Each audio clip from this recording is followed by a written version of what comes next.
आणि हे दृश्य आपण पाहतो आहोत। शिंदे गटाचे नेते आणि आमदार आता विधान भवनामध्ये पोहोचायला सुरुवात झालेली आहे। भरत गोगावले यांनी दावा केलेला आहे की मौनात असा विश्वास व्यक्त केला आहे की निकाल आमच्याच बाजूने लागेल। आणि आता ठाकरे गटाचे आमदार त्याचबरोबर शिंदे गटाचे आमदार देखील विधान भवनात पोहोचले। 10 मिनिटं राहिलेले आम्हाला सह्या करायच्यात, बोलवलेलं आहे। जे होईल ते चांगलं होईल असं आम्हाला वाटतं। आमच्या उलट तपासणीमध्ये जे प्रश्न उच्चारले गेले त्याला योग्य उत्तरे दिली आणि त्या मेरिट प्रमाणे आजचा निकाल लागणं अपेक्षित आहे। तो आम्ही स्वीकारतोय, भले काही का असेना। जय हिंद, जय महाराष्ट्र। तर भरत गोगावले यांची ही प्रतिक्रिया आणि शिंदे गटाचे प्रतोद आहेत ते।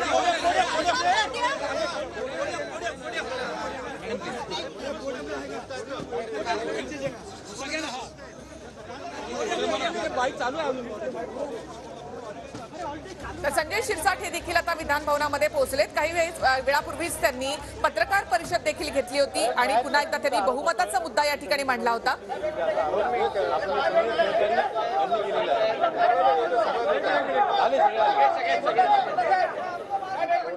आज महानिकाल आहे। विधान भवनात तुम्ही पोहोचलात, काय भावना आहे आणि चेहऱ्यावर तणाव नेमका कुणाचा दिसतोय? आज गेल्या अनेक महिन्यापासून सुप्रीम कोर्टाच्या आदेशानुसार विधानसभा अध्यक्ष ज्यांना ज्युडिशियल पॉवर्स आहेत त्यांनी कोण पात्र कोण अपात्र या बाबतीचा निकाल द्यावा अशा ज्या सूचना केल्या होत्या त्यानुसार ही सुनावणी सुरू झाली होती।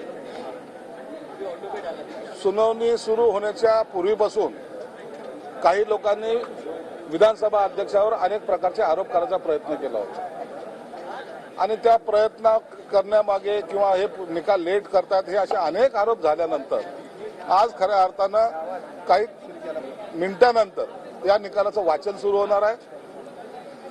आम्हाला सुद्धा अपेक्षा आहे ज्या पद्धतीने आम्ही उठाव केला त्यावेळेला दिलेली सर्व माहिती आमची ही परिपूर्ण होती आणि परिपूर्ण असल्यामुळं सगळ्यात महत्त्वाचं व्हीप बद्दलचं जे काही त्यांचं ऑब्जेक्शन आहे ते मला वाटतं ते टिकणार नाही आणि यानुसारच निकाल आमच्या बाजून लागेल अशी आम्हाला अपेक्षा है।